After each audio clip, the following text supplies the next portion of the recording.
Government text books బయట దొరకటం లేదు, చాలా కష్టంగా ఉంది, బ్లాకులు అమ్ముతున్నారని చాలామంది పేరెంట్స్ స్టూడెంట్స్ మమ్మల్ని రిక్వెస్ట్ చేయడం వల్ల లాస్ట్ వీక్ మేము డైరెక్ట్గా పబ్లిషర్స్తో మాట్లాడి 6వ తరగతి నుంచి 9వ తరగతి వరకు books తెప్పించాము. Government books rates Andhra Pradesh government వాళ్ళు నిర్ణయించిన రేట్ల ప్రకారమే మనకిచ్చారు. అదే రేట్లు మేము పేరెంట్స్కి చెప్పాము. ఎక్స్ట్రా ఒక్క పైసా కూడా తీసుకోలేదు. పైగా ట్రాన్స్పోర్టేషన్కి విజయవాడ నుంచి మన తడికలపూడి స్కూల్కి రావడానికి సుమారుగా 6,000 రూపాయలు ఖర్చు అయింది. ఆ 6,000 రూపాయలు కూడా మేము భరాయించాము. పిల్లల మీద భారం వేయలేదు, పేరెంట్స్ మీద భారం వేయలేదు.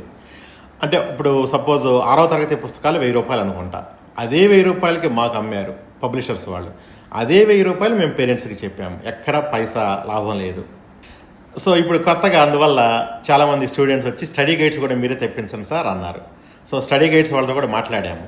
ఒక 12 సిరీస్ వాళ్ళని బాగా రీసెర్చ్ చేసి ఒకటి సెలెక్ట్ చేసి వాళ్ళని రిక్వెస్ట్ చేసాము మ్యాక్సిమం డిస్కౌంట్ ఇవ్వండి అని. వాళ్ళు ఆల్మోస్ట్ 50% డిస్కౌంట్ ఇస్తున్నారు మనకి.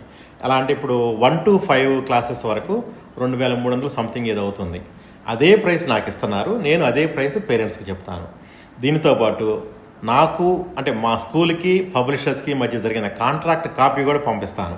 అంతా ట్రాన్స్పరెన్సీ, ఎక్కడ దాచిపెట్టడం అంటూ ఉండదు. అలాగే పైసా లాభం తీసుకోవటం లేదు. మన కేఆర్ఆర్లో విద్యకి అత్యంత ప్రాధాన్యత. పుస్తకాల మీద వ్యాపారం నేను చేయను, యూనిఫామ్ల మీద చేయను.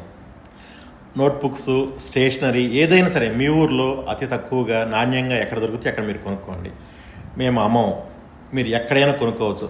స్టేషనరీ అయినా యూనిఫామ్స్ అయినా ఏదైనా సరే స్కూల్లో అమ్మటం లేదు. మన కేఆర్ఆర్లో చదువు ఒక్కటే, బుక్స్తో వ్యాపారం లేదు. నాకు ఏ రేటుకి వచ్చిందో అదే రేటుకి పేరెంట్స్కి చెప్తాను. ఎక్స్ట్రా పైసా తీసుకోను. పైగా ట్రాన్స్పోర్టేషన్ ఖర్చులు కూడా నేనే పెట్టుకుంటాను. మీ మీద భారం వేయను.